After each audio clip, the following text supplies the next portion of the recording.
Mesdames, aujourd'hui nous allons parler de quelque chose d'extrêmement important, quelque chose qui peut littéralement sauver votre vie.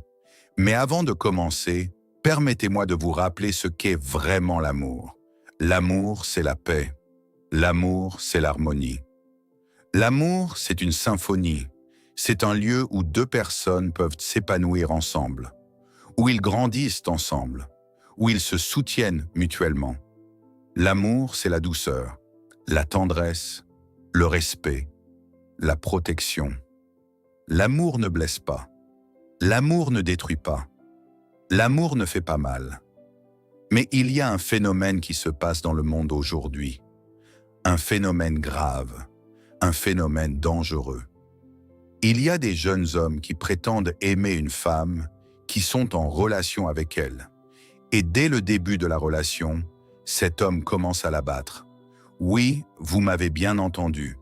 Avant même le mariage, avant même qu'ils vivent ensemble.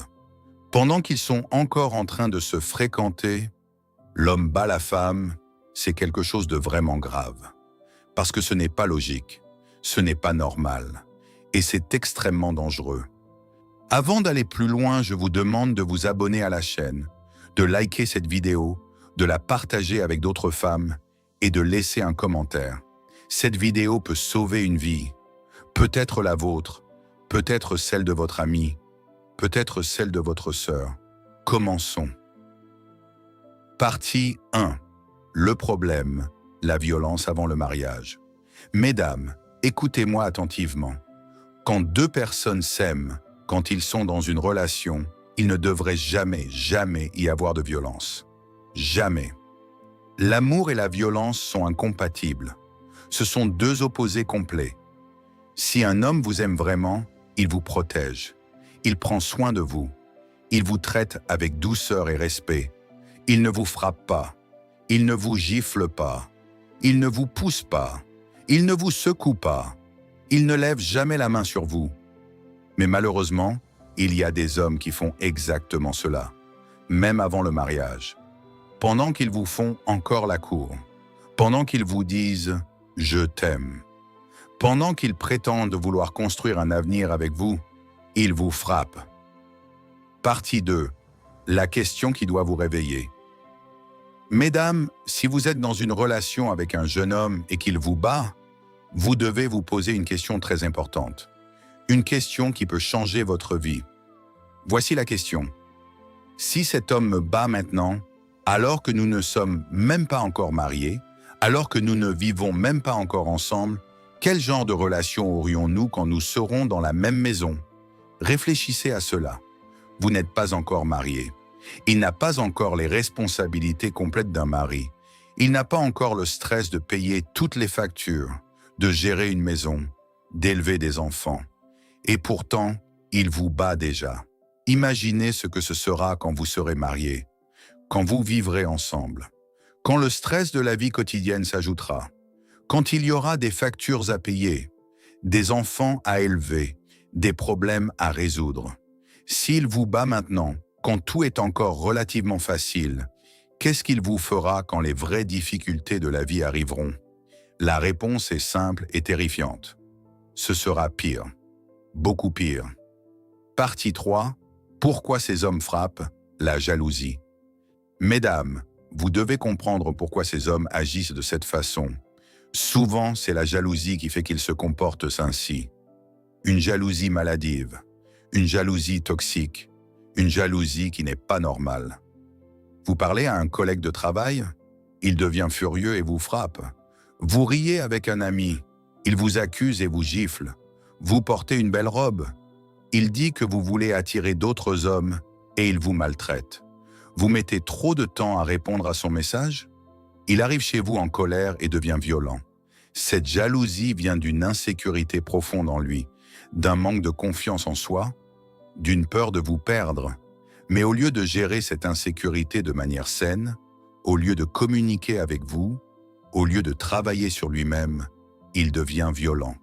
Et mesdames, écoutez-moi bien, cette jalousie ne disparaîtra pas après le mariage. Elle empirera, parce que maintenant, il pensera qu'il vous possède, qu'il a des droits sur vous, et sa jalousie deviendra encore plus intense, encore plus dangereuse. Partie 4. C'est votre vie qui est en danger. Mesdames, permettez-moi d'être très direct avec vous. Si un homme vous bat avant le mariage, votre vie est en danger. Je ne dramatise pas. Je n'exagère pas. C'est la pure vérité. La violence domestique tue. Chaque jour, des femmes meurent aux mains de leurs partenaires violents. Et dans presque tous ces cas, il y avait des signes avant le mariage. Des coups, des gifles, de la violence mineure. Mais ces femmes ont pensé, il va changer. C'était juste une fois. Il était stressé. Il m'a demandé pardon. Il m'aime vraiment. Il a juste perdu le contrôle. Et elles sont restées. Elles ont continué la relation. Elles se sont mariées et beaucoup d'entre elles l'ont payé de leur vie. Mesdames, ne soyez pas cette femme. Ne soyez pas une statistique. Si un homme lève la main sur vous avant le mariage, partez immédiatement. Partie 5. L'histoire vraie de Rachel. Laissez-moi vous raconter l'histoire de Rachel. C'est une histoire vraie que j'ai connue personnellement. Rachel avait 22 ans. Elle était en relation avec un jeune homme nommé Patrick. Au début, Patrick était charmant, attentionné, romantique. Mais après quelques mois, il a commencé à montrer sa vraie nature. Il était extrêmement jaloux. Si Rachel parlait à un autre homme, même son propre cousin, Patrick devenait furieux. Un jour, ils étaient à une fête. Un ami de Rachel est venu la saluer. Ils ont ri ensemble pendant quelques minutes. Plus tard dans la soirée, quand ils étaient seuls, Patrick a giflé Rachel. Fort. Plusieurs fois. Il a dit « Tu me fais honte. Tu flirtes avec d'autres hommes devant moi. » Rachel était choquée. Elle a pleuré. Patrick s'est excusé. Il a dit que c'était la première et la dernière fois, qu'il l'aimait tellement qu'il avait perdu le contrôle. Rachel l'a pardonné, mais ce n'était pas la dernière fois. C'était le début. Au cours des mois suivants, la violence a augmenté. Patrick l'a frappée pour des raisons de plus en plus petites. Elle portait une robe qu'il trouvait trop jolie. Il la battait. Elle était en retard de 5 minutes. Il la battait. Elle riait trop fort. Il la battait. Les amis de Rachel ont commencé à remarquer des bleus sur ses bras. Sa famille a commencé à poser des questions. Mais Rachel défendait Patrick. Elle disait qu'elle était maladroite, qu'elle était tombée. Elle pensait qu'elle pouvait le changer, qu'après le mariage, quand il se sentirait plus en sécurité, il arrêterait. Un jour, la mère de Rachel a confronté sa fille. Elle a dit « Rachel, si cet homme te bat maintenant, avant même le mariage, imagine ce qu'il te fera quand tu seras piégé avec lui dans la même maison. » Mais Rachel n'a pas écouté. Elle aimait Patrick. Elle croyait en lui. Ils se sont mariés. 6 mois après le mariage, Rachel était à l'hôpital avec 3 côtes cassées et un bras fracturé. 1 an après le mariage, elle est morte.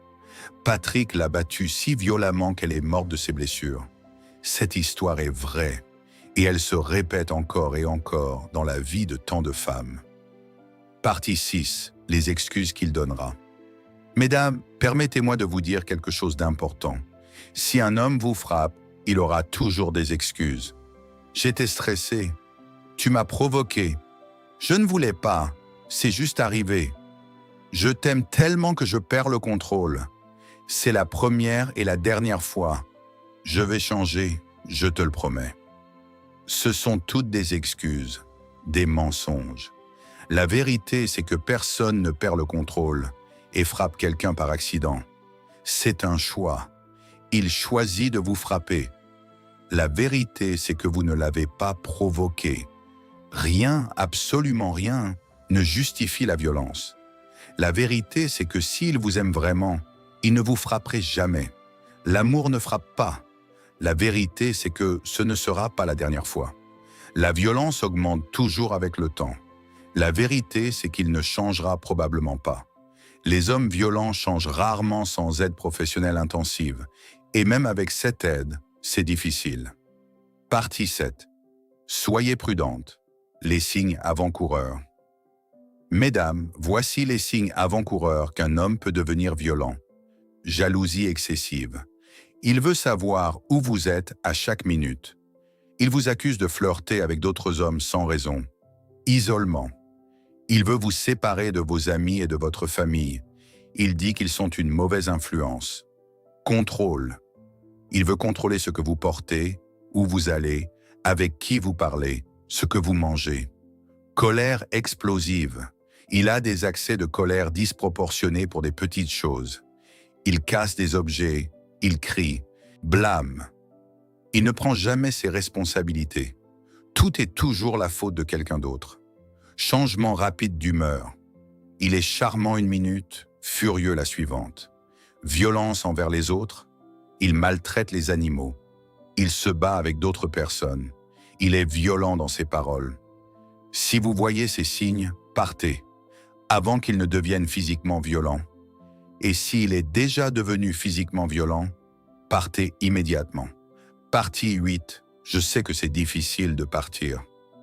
Mesdames, avant de vous dire ce que vous devez faire, permettez-moi de reconnaître quelque chose. Je sais que ce n'est pas facile de partir.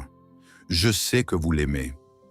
Malgré tout ce qu'il vous fait, vous l'aimez encore.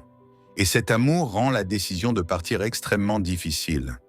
Je sais aussi ce qui rend cette décision encore plus compliquée.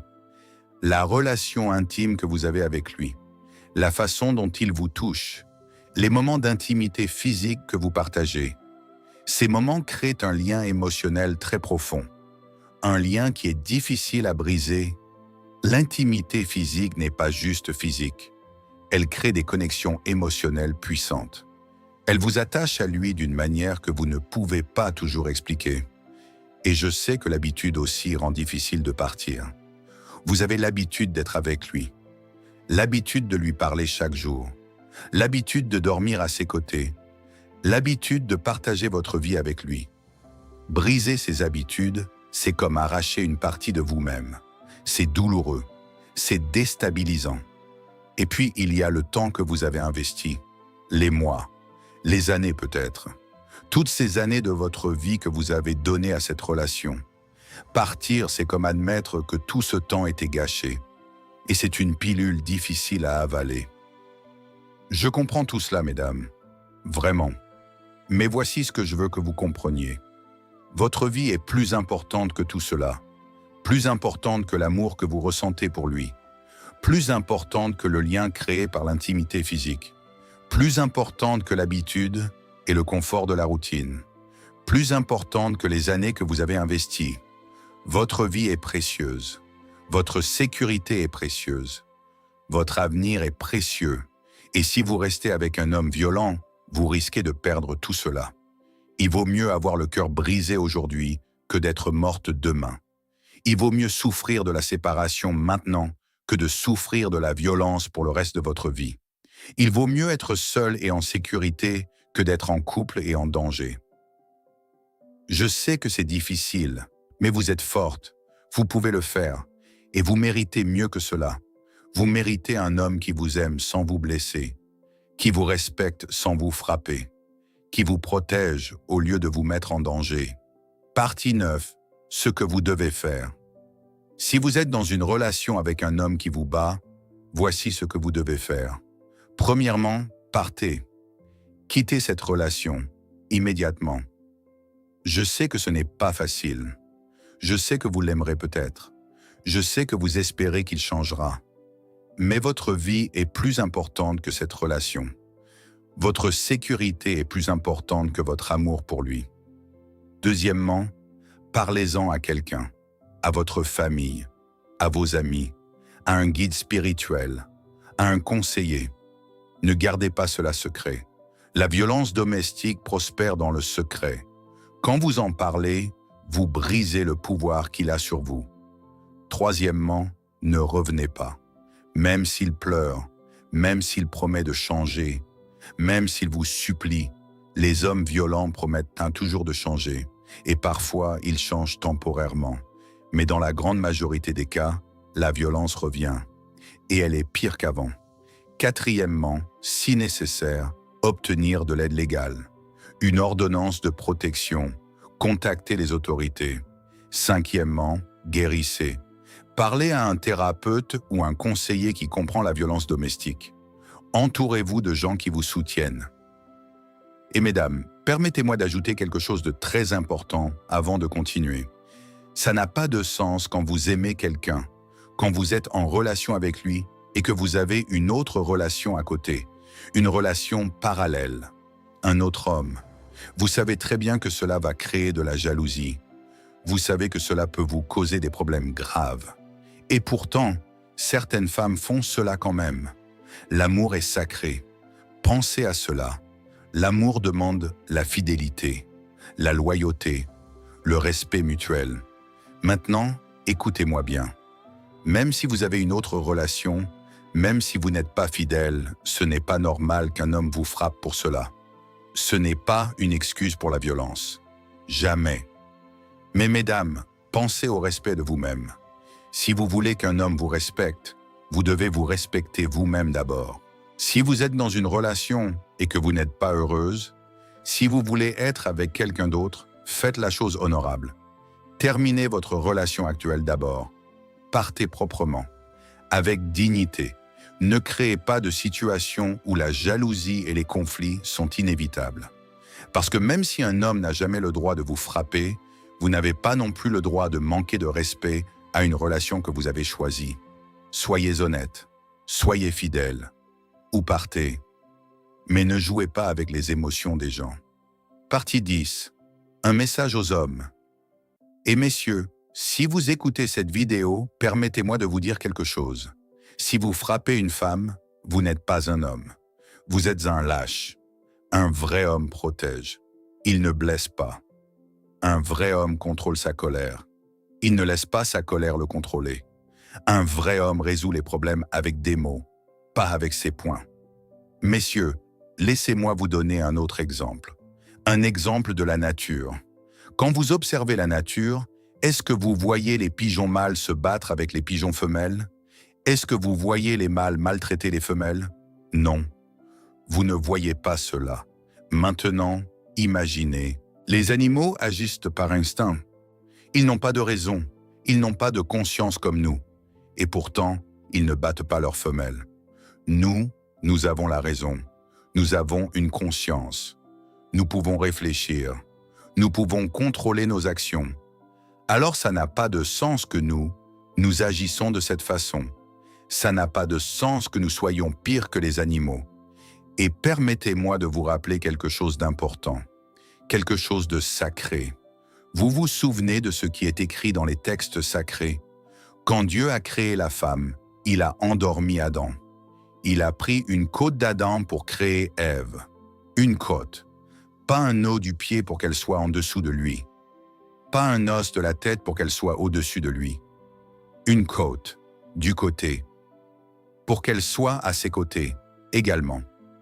La femme, c'est votre propre chair, votre propre côte, votre propre corps. Quand vous frappez la fille que vous aimez, vous frappez votre propre chair. Vous détruisez votre propre côte. Vous vous blessez vous-même. La fille, c'est votre propre chair. Protégez votre côte. Prenez soin de votre propre corps. Je comprends que beaucoup d'hommes violents ont grandi dans des environnements difficiles. Peut-être que vous avez vu votre père maltraiter votre mère. Peut-être que vous avez grandi dans une maison où la violence était normale. Peut-être que c'est la seule façon que vous connaissez pour gérer la colère ou la frustration. Je comprends que c'est souvent la façon dont vous avez été élevé qui vous a mis dans cet état. Mais écoutez-moi bien, ce n'est pas une excuse. Le fait que votre père a maltraité votre mère ne vous donne pas le droit de maltraiter votre femme. Le fait que vous avez grandi dans la violence ne justifie pas que vous soyez violent. Vous avez une conscience. Vous avez un choix. Vous pouvez briser ce cycle. Et même si la femme vous donne des raisons, même si elle vous provoque, même si elle dit quelque chose qui vous met en colère, même si elle fait quelque chose qui vous frustre, cela ne justifie jamais de lever la main sur elle. Jamais. Il n'y a aucune raison valable pour frapper une femme. Aucune. Elle peut dire n'importe quoi. Elle peut faire n'importe quoi. Cela ne vous donne pas le droit de la frapper. Messieurs, ça n'a pas de sens de continuer ce cycle de violence. Si votre père a maltraité votre mère, vous savez à quel point c'était douloureux de voir cela. Vous savez combien votre mère a souffert. Vous savez combien vous avez souffert en tant qu'enfant témoin de cette violence. Pourquoi voudriez-vous infliger la même douleur à votre propre famille? Pourquoi voudriez-vous que vos enfants grandissent en vous voyant maltraiter leur mère, comme vous avez grandi en voyant votre père maltraiter la vôtre? Brisez le cycle. Soyez l'homme qui dit « Cela s'arrête avec moi. Je ne ferai pas à ma femme ce que mon père a fait à ma mère. » Et messieurs, laissez-moi vous donner un autre test, un test de conscience. Vous avez une conscience, n'est-ce pas? Vous êtes un être humain, pas vrai? Alors prenons un examen. Imaginez que vous avez une petite sœur. Elle sort avec un jeune homme. Un jour, vous apprenez des nouvelles. Vous apprenez que cet homme maltraite votre sœur, qu'il la bat, qu'il lève la main sur elle. Comment vous sentiriez-vous dans une situation comme ça? Vous seriez furieux, n'est-ce pas? Vous voudriez confronter cet homme, peut-être même le frapper pour ce qu'il fait à votre sœur. Vous diriez « Comment ose-t-il toucher ma sœur? Comment ose-t-il lever la main sur elle ?» Eh bien, c'est exactement la même chose pour vous. La femme que vous frappez est la petite sœur de quelqu'un, la fille de quelqu'un, la nièce de quelqu'un. Quelque part, un frère ressent exactement ce que vous ressentez si c'était votre sœur. Quelque part, un père pleure à cause de ce que vous faites à sa fille. Quelque part, une mère s'inquiète pour sa fille à cause de vous. Alors comment pouvez-vous faire à leur sœur ce que vous ne toléreriez jamais qu'un homme fasse à la vôtre? Et écoutez bien ceci, messieurs. Si vous ne pouvez pas tolérer certaines habitudes qu'elle a, si certains de ses comportements vous irritent, si quelque chose dans votre relation vous frustre constamment, il y a une solution simple. Partez. Quittez la relation. Terminez-la de manière pacifique et respectueuse. Il vaut mieux partir maintenant que de devenir violent et d'avoir beaucoup plus de problèmes demain. Parce que si vous devenez violent, vous ne créez pas seulement des problèmes pour elle. Vous en créez aussi pour vous-même. Vous pourriez finir en prison. Vous pourriez détruire votre réputation. Vous pourriez perdre votre travail, votre famille, votre liberté. Et pire encore, vous pourriez tuer quelqu'un et passer le reste de votre vie avec ce poids sur votre conscience. Alors messieurs, si la relation ne fonctionne pas, si vous êtes constamment en colère, si vous sentez que vous perdez le contrôle, faites la chose mature. Partez, séparez-vous. C'est mieux pour vous deux. La violence n'est jamais la solution, jamais. Et messieurs, ce vieux défaut de violence, vous devez le laisser, vous devez l'abandonner complètement, parce qu'il peut vous faire mourir. Il peut vous faire perdre votre vie aussi. Comment? La fille que vous maltraitez peut vous faire des représailles. Elle peut se défendre. Elle peut vous blesser gravement, peut-être même vous tuer. Ou bien sa famille peut vous faire des représailles, son père, ses frères, ses oncles. Et vous pourriez finir mort. Et vous pouvez aussi tomber en prison, pour agression, pour violence domestique, pour meurtre si les choses vont trop loin.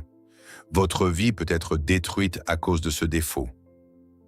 Maintenant, je sais que ce n'est pas facile pour vous non plus de vous séparer d'une personne.